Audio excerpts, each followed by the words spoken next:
Po ndiqni podcastin Miqësisht e Lida. Sa është i aftë një drejtues që ka vizion, që punon me mua që këtë vizion ta kalojë në struktura, të inspiroj punojësit e vet në çdo nivel, me qëllim që ata të kenë mundësi të vetë motivohen dhe të japin maksimalen në rritjen e produktivitetit të tyre. Nuk është detyra e drejtuesit të motivojë punojësit e vet. Nga se kundërta. Okej, përshëndetje miq. Urojtjen e shumë mirë. Në vazhdim të promocionit që po e bëjmë librit të dytë që do dali në Grishtlindjet e 2025-s, që është coaching me Elidën, brenda kësaj fushate, pjesa ime është që unë të ndaj disa nga ato instrumenta dhe mjete të cilat janë pjesë e këtij libri. Dhe kemi thënë që për gjithë ata që janë të interesuar, që shikojnë me interes të librin e dytë, mund të na shkruajnë paraprakisht deri në datën 2 nëntor me porosin për librin, pra duke bërë para marrjen e librit, sepse për këta ne do të kemi disa workshops apo masterclasses që do të jenë për personat e interesuar. Pra ju do të merrni para se të dalë libri, do të merrni një nga workshopet që në të cilat unë zbatoj këto gjërat. Sot dua të ndaj me ju një instrument tjetër. Instrumenti tjetër quhet, ka një emër që është prapë që ki veçantë, që quhet drasa pas koke. Unë nuk e di për ju, po ka qenë në pedagogjinë e vjetër, kam dëgjuar, unë nuk e kam provuar të lavdi Zotit, por kam dëgjuar që kishte në mësuesi në pedagogjinë e vjetër, kur dikush nuk bënte diçka, goditej mbas koke me një dras. Edhe kjo e bënte që personi të sigurohej që të kishte mendje në mësim. Edhe pse nuk na e kanë bërë, na kanë thënë shpesh këtë gjë që do hashi pas koke. Çfarë do të thotë drasa pas koke në coaching me Elidën? Ky është një nga instrumentat që unë përdor, e cila lidh në mënyrë të drejtë për drejtë përshkrimin e detyrës së dikujt me realizimin e detyrave. Nëse do futeni në Instagram dhe të shikoni hashtag, do shikoni se sa shumë njerëz e kanë përdorur në mënyrë të vazhdueshme. Sa e kanë përdorur drasa, sa është drasa. Thjesht futuni shikoni. Ajo që jam duke thënë është që prej vitesh, gjëja që unë bëjmë në për kompani, mbasi kam marrë vizionin nga CEO-t, mbasi ose e kanë zhvilluar me mua, ose e kanë të gatshëm edhe unë me marrë të gatshëm prej tyre dhe e vëmë në zbatim, si mund të arrim atë zbatim të asaj strategjie që ata kanë të gatshme, ose ribërjen e strategjisë bashkë, në të cilën kryesisht qëllimi është rritja e produktivitetit përmes njerëzve. Produktiviteti përmes njerëzve, mënyra se si punohet është që unë kam një mjet të cilin e shpjegoj në librin Coaching me Elidën, dhe kjo quhet matja e produktivitetit të njerëzve, dhe është një vetvlerësim që bën kushdo që është në programin Coaching me Elidën, dhe nga ky vlerësim del në mënyrë të drejtë për drejtë sa është përfshirja në përqindje e secilit staf dhënien dorë në rezultatet që ka kompania. Pra nuk flasim për arritje objektive është të drejtë për drejta, pra jam në marketing, do të vi detyrat e marketingut, jo.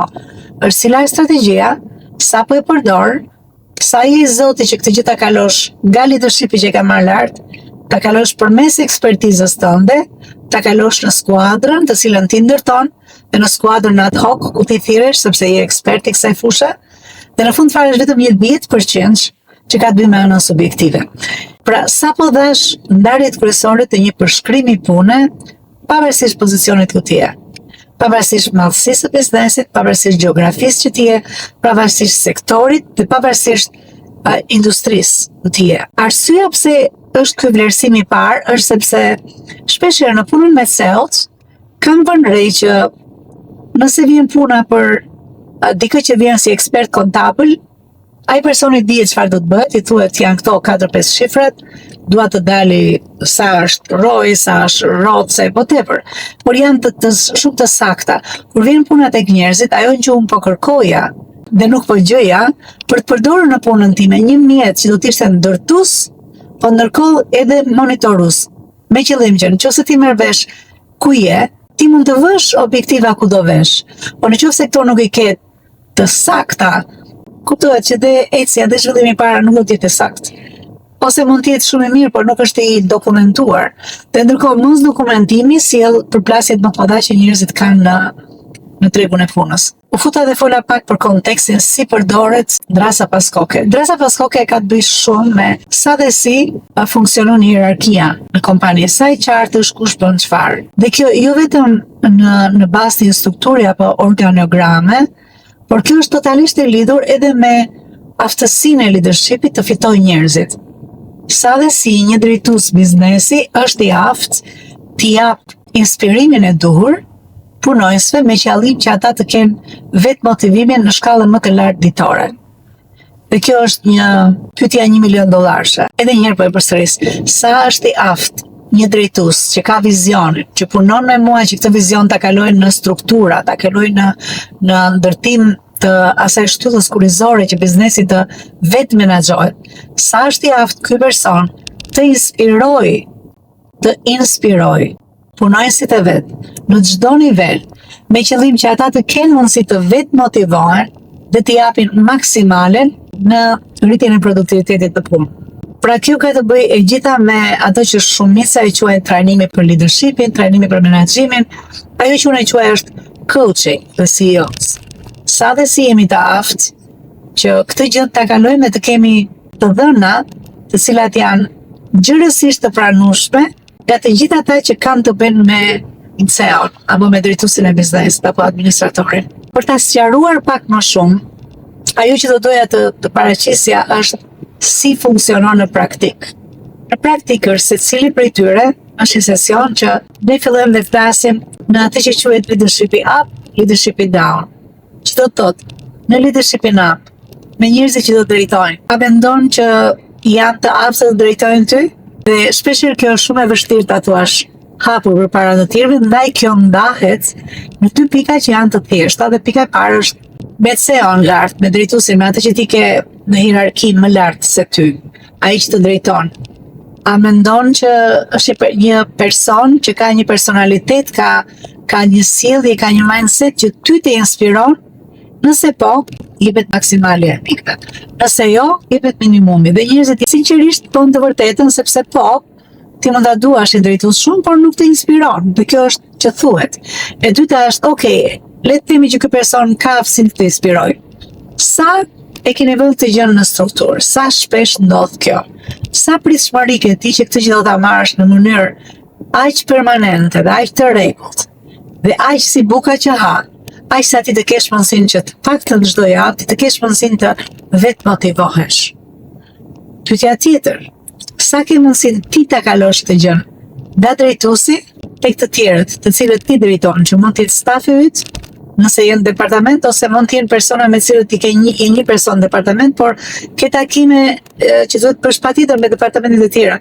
Sa i aftë të kalosh ti ato çfarë është thënë nga leadership up në leadership down. Dhe pra pyetja këtu është, a ke ti fuqinë të inspirosh të tjerët? A ke fuqinë të kalosh atë dëshirë, atë zell që të ka dhënë leadership up? Dhe nëse thua po, janë kaq pikë, nëse thua jo, janë kaq pikë të tjera.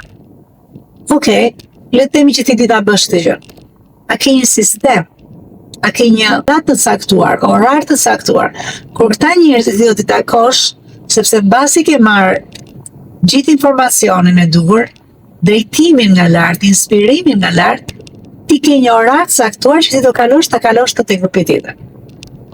E njëjta gjë bëhet edhe për ekspertizën. E njëjta gjë bëhet edhe për të qenë një team player, ose ashtu siç unë e quaj, team player është në fakt atje ku bëhet game changer, atje ku bëhet ndryshimi i gjithë shkollës dhe me bashkë dhe marrin disa vendime. Në këtë 10 vlerësim, dhe nëse këtë gjë do ta bëjmë si pjesë të trajnimit me ju, ne këtë do ta bëjmë shumë të demonstruar, dhe realisht kjo nuk merr më shumë nga 45 minuta, por fakti që bëhet drejt për drejt me njerëzit, dhe njerëzit kanë lirshmërinë ta thonë, ajo që ndodh është që ne lëm disa fara në trurin e tyre se si duhet punuar, me qëllim që unë të kem mundësinë të motivohem të jap më të mirën. Dua të bëj një parantezë këtu. Nuk është detyra e drejtuesit të motivoj punonjësit e vet, nga asaj kundërta. Është detyra e drejtuesit të inspiroj, të shesë të ardhmen, të tregoj çfarë po bëhet, të tregoj çfarë po ndërton, të tregoj me se merret, të tregoj sa më e ndriçuar dhe më e mirë do të jetë ardhmja për të gjithë. Dhe është detyra e çdo personi që merr të gjën të motivojë vetë dhe të shikoj, okay, a është kjo një gjë që unë dua për veten time, a është një gjë që po më bën mirë dhe mua? Atëherë unë duhet të shtohem, duhet t'jap të kohë jam të për vetë motivime. Kjo është një nga instrumentat, siç thash, është pjesë e librit Coaching me Elida. Deri në nëntor ju keni mundësinë që të kërkoni, duke më shkruar, të kërkoni që ne të lidhemi bashkë, ju porosisni librin, dhe ne vim si skuadër dhe merremi dhe bëjmë një masterclass ose një workshop i cili është rreth 1 orë, mund ta bëjmë në një vend që bëjmë dakord, mund ta bëjmë online, po këto janë gjitha gjëra që i diskutojmë më mbrapa. E vetmja gjë që mund t'i premtoj është që duke përdorur këtë instrument, kushdo që do të jetë prezent, duke të marrë për veten e vet 2 ose 3 kyçe që do ta ndihmojnë që çdo inspirim ta kthejë në motivim për veten. Dhe nga ana tjetër, mundet patjetër të kuptoj nëse shumë nga personat që kanë në skuadër realisht nuk janë gjetje e dur, nuk janë personat e dur për këtë hapin tjetër që drejtuesit kanë marrë në kompaninë e tyre. Okej. Të nderuar gjithë bekimet e perëndis. Pikësisht Elida. Nëse ke arritur deri në fund të videos, kjo do të thotë që ti je një ndjekës i unë i rregullt dhe ke interes në gjërat që ne bëjmë. Nëse është ky rasti, ju lutem më kontaktoni. Ne mund të futemi shumë mirë në një nga programet e mia dhe të marrim të shikojmë çfarë është gjëja që të bën më shumë mirë ty në momentin që ti je në përgjithësimin e karrierës ku ti je, në ecjen që ti ke bërë. Dhe jam e bindur që ti mund të bashkohesh një armatë të madhe njerëzish të suksesshëm me të cilët ne punojmë. Prej të cilëve ne në mënyrë të vazhdueshme secili nga ne mëson, por jo vetëm kaq. Krijojmë një network, krijojmë një rrjetëzim që është i jashtëzakonshëm. Kur kanë të njëjtën ide që ndahet, që është të qenit, me mendje të hapur, të qenit i gatshëm të ndihmojnë njëri tjetrin dhe të qenit vazhdimisht në tregun e punës për të dhënë më të mirën tonë. Nëse është kjo që të ka sjell tek podcasti im, të lutem më shkruaj.